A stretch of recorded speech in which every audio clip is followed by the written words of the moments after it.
وازيكم عاملين ايه؟ قررت تربي برص او محتاج تعرف معلومات عنه؟ تابع الحلقة. طبعا قبل اي شيء، البرص في حديث مذكور انه من الفواسق ومباح قتله. طيب الحلقة بتاعتنا النهاردة بتتكلم عن ايه؟ بتتكلم عن لو انت قررت تربي كائن حي من الانواع اللي هي شبيهة للبرص مثلا ممكن تعمل ايه. النهاردة هشرح لكم عن البرص ازاي نقدر نربيه او نقدر نعتني بكائن حي زيه. الغرض من التربية بالنسبة لي هو تأكيل الزواحف. بيقعد عندي فترة وبعد كده خلاص بيروح لحاله، يعني هما بياكلوه. طيب، أول حاجة بنحتاجها في البيت هي علبة بلاستيك. حلو. ونبتدي نخرمها من الجناب زي ما انتوا شفتوا.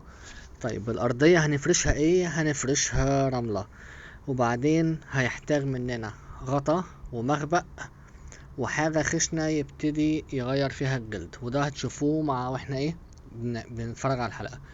طيب، الحاجة الخشنة ديت جبتله صخرة وجبتله جذع شجرة كده مجوف من جواه بحيث ان هو يقدر يستخبى فيه. طيب ليه؟ طيب الصخرة او ليه جذع الشجرة؟ هما الاتنين عبارة عن حاجة بيبتدي يغير جلده فيها. لما يبتدي يغير الجلد بيبتدي يعني يحك جسمه فيها بحيث ان الجلد القديم يطلع. وده هعرفكوا ليه بنغير جلده او ليه السايكل بتاعت حياته ماشية ازاي وليه بيعمل كده. وجذع الشجرة عشان خاطر يستخبى تحتيه كمخبأ، لان هو من الانواع الكائنات اللي هي بتنشط ليلا ومن الكائنات اللي هي بتحب تستخبى. طيب، وغطا اللي انتوا شايفينه دوت عبارة عن طبق للمية يشرب منه، بيديله شوية رطوبة في المكان.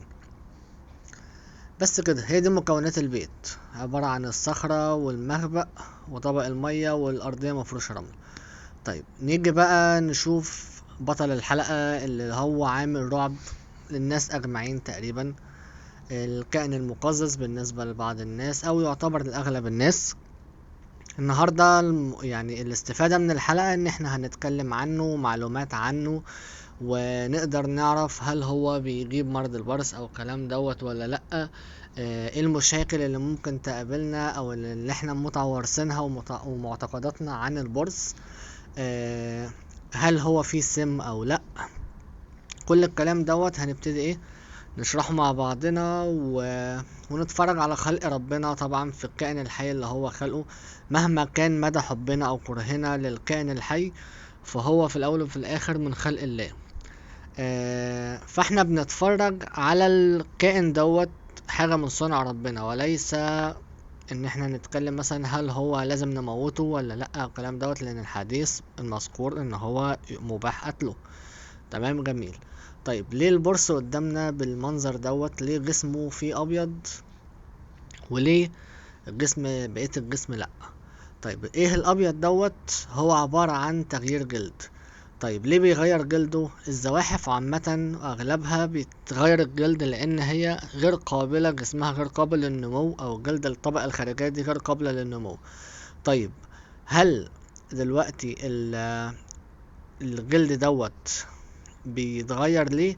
عشان هو خاطر خلاص، يعني بيبقى جسم البرص كبر او جسم الزاحف كبر، فبيبتدي غصب عنه ان هو الطبقة الخارجية دي مبتكبرش معاه، بيبتدي يكون الجلد الجديد تحتها، وبعدين الطبقة الخارجية دي بتبتدي تتقشر زي ما انتوا شايفين، بتبقى لونها ابيض كده وبتبقى رطبة بحيث ان هو تتقشر منه، وده بيبقى شكلها بتبقى شفافة كده وخلاص على كده.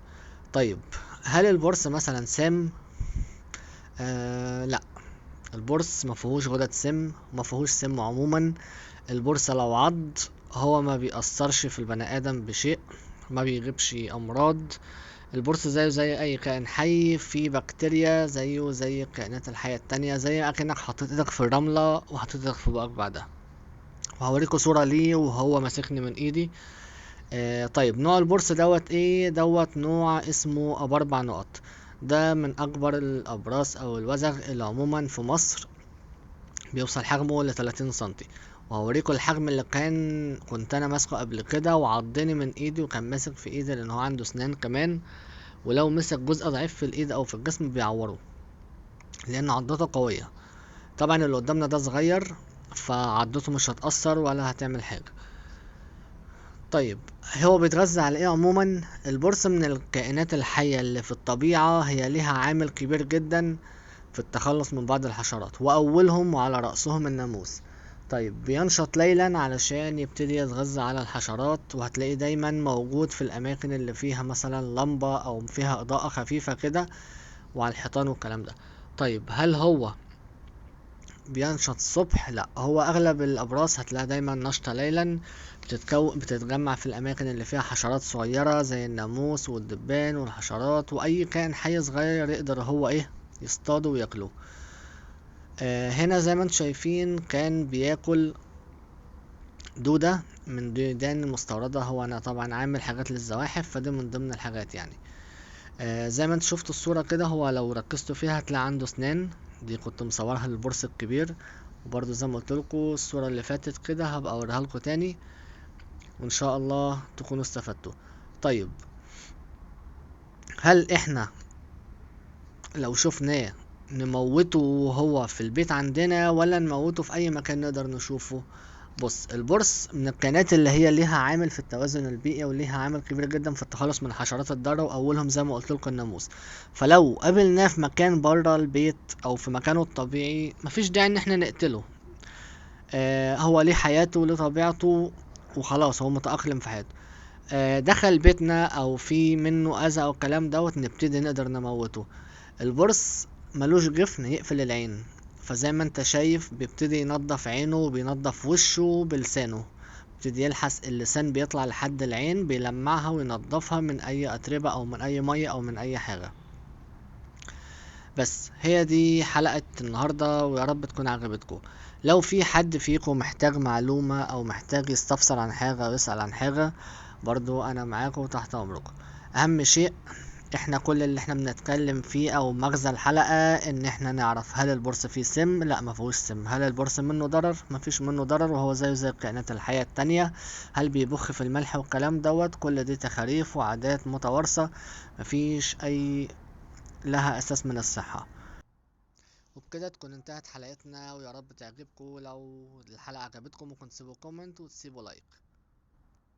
ودايما نقول سبحان الله في خلقه، لان كل دي مخلوقات ربنا، وكل حاجة في الطبيعة ليها فايدة.